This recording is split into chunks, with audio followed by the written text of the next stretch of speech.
Hello， 大家好 ，Hello， 我是天。近期 Poco 就发布了 X 系列的新屏，其中关注度最高的就是 Poco X6 Pro， 因为这次发布的两款机型里面，只有 X6 Pro 是搭载了小米旗下最新的 HyperOS 系统。我们现在就先来一起看看它的手机配置。Poco X6 Pro 处理器是搭载了台积电4纳米工艺制成的 NDK 天玑8300 Ultra， 再配上 LPDDR5X 和 UFS 4.0 的高速存储。散热的部分是采用了 VC 液冷散热系统，散热面积去到5000平方毫米。Poco X6 Pro 是配备了一副 6.67 英寸 1.5K AMOLED 的直面屏，再配上120赫的屏幕刷新率和2160赫的瞬时触控采样率，屏幕峰值亮度最高可以去到1800尼特。它还有支持屏下指纹解锁。影像方面，它的前置镜头是搭载了 16MP 的自拍镜头，后置镜头是配备了 64MP 的主摄，还有支持 OIS 和 EIS 光学防抖，再配上一颗 8MP 的超广角镜头，还有一颗 2MP 的微距镜头。电池的部分是搭载了5000瓦的大电量，再配上67瓦的超级快充。它这次有发布了3款配色，分别有黑、灰和树皮版的黄色。它还配备了立体声双扬声器，还有 HiRes Audio 有线和无线的认证，还有支持 MFC 和 WiFi 6的功能。它一共有推出了2个版本，8+256麦加1499，12+512麦加1699。它的机身厚度是 8.25mm， 重量是去到186个 gram。这一台就是 Poco X6 Pro 啦。我们现在来做一个开箱，盒子里面会有给你一张说明书，还有一张保修卡，还会送你一支开SIM卡的SIM卡针，也会给你一个黑色的硅胶软壳，还有包括一条 Type-C to USB 的数据线和一个原装67瓦的快充充电器。现在在我手上的就是 Poco X6 Pro 的实体机，我们这次拿到的是黑色的版本，上方就有它的3颗镜头，还有一个闪光灯，旁边还有一个 Poco 的 logo， 下方就有一个5G 的 logo。Poco X6 Pro 黑色版本是采用了亮面的背盖设计，这个是下方的 speaker， 这个是 Type-C 的充电插孔，这个是麦克风的 sensor， 这个是放SIM卡的位置，这个是上方的 speaker， 这个是 infrared 的 sensor， 这个是麦克风的 sensor， 这个是侧边的音量按键加跟减，这个是开关机按键。从侧边看起来，它的镜头模组不会到很突出。SIM 卡的部分，它可以支持2张SIM卡，但是不支持 memory 卡。手机的屏幕是采用了 COP 封装工艺，底部的边框只有 2.27mm 罢了，属于非常窄的边框。再配上一颗中央打孔屏的 camera 设计。它的处理器是8核，最高可以去到 3.35 GHz。Android 版本是用到 Android 14，系统版本是用到 HyperOS 1.0.2。色彩风格里面，它可以支持专业原色、生动、鲜艳，还有高级模式。屏幕刷新率它可以支持60赫，最高可以去到120赫。内存扩展里面，它最高可以扩展多8个 GB 的 RAM， 它也可以支持心率检测。在 HyperOS 系统里面也多了很多新的功能，像是你可以自定义来去设定锁屏的效果，又或者是调整壁纸的景深效果，也可以双指缩放裁剪壁纸的尺寸。在手机充电或者开启热点的情况之下，上方的状态栏会跳出灵动提示。在相册里面，我们只需要长按图片就可以直接对人物进行抠图，还可以更换照片的背景。这个是主镜头，这个是广角镜头，这个是2倍镜头。它润的话最高可以润到10倍。在拍摄里面，它也可以支持万物追焦的功能。录像也可以支持超级防抖，录影画质可以支持 720p 30帧，最高可以去到 4K 30帧。这个是专业模式，这个是文档模式，这个是人像模式，这个是夜景模式。更多里面它可以支持 64MP 超清视效、全景、微电影、慢动作、延时摄影、长曝光。这个是开启了夜景模式之下拍摄出来的样张效果，这个是在比较暗的夜景之下拍摄出来的效果。这个是前置镜头的人像模式，这个是开启了 64MP 超清视效拍摄出来的效果。这个是后置主镜头 1080p 60帧的帧数拍摄出来的效果。这个是开启了超级防抖拍摄出来的效果。这个是开启了前置镜头 1080p 60帧的帧数拍摄出来的效果。在ANTUTU跑分里面，它最高可以去到1374674分，它的单核跑分是去到1053分，它的多核跑分是去到4159分。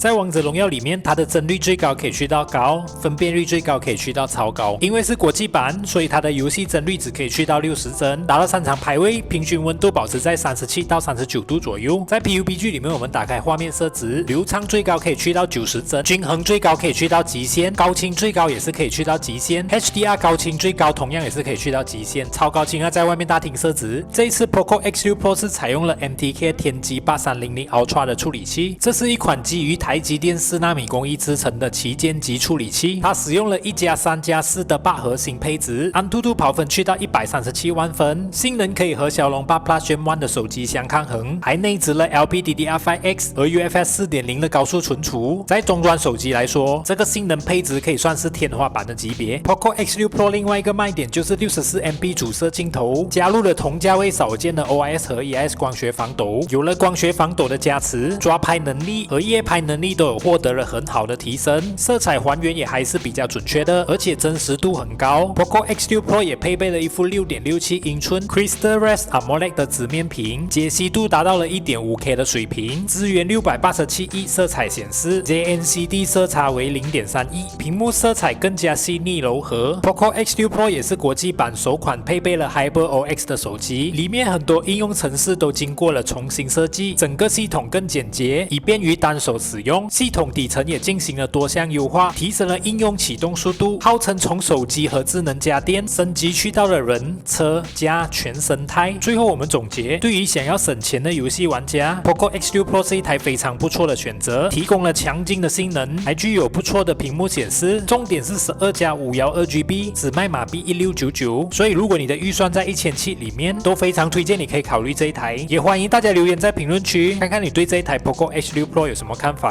我们今天的开箱就到这里，如果对这台手机有兴趣的朋友，都可以点击下方的购买链接来去做下单。还没有订阅我们频道的朋友，记得赶快来帮我们做个订阅。我们今天影片就到这里啦，我们下个影片再见，拜拜。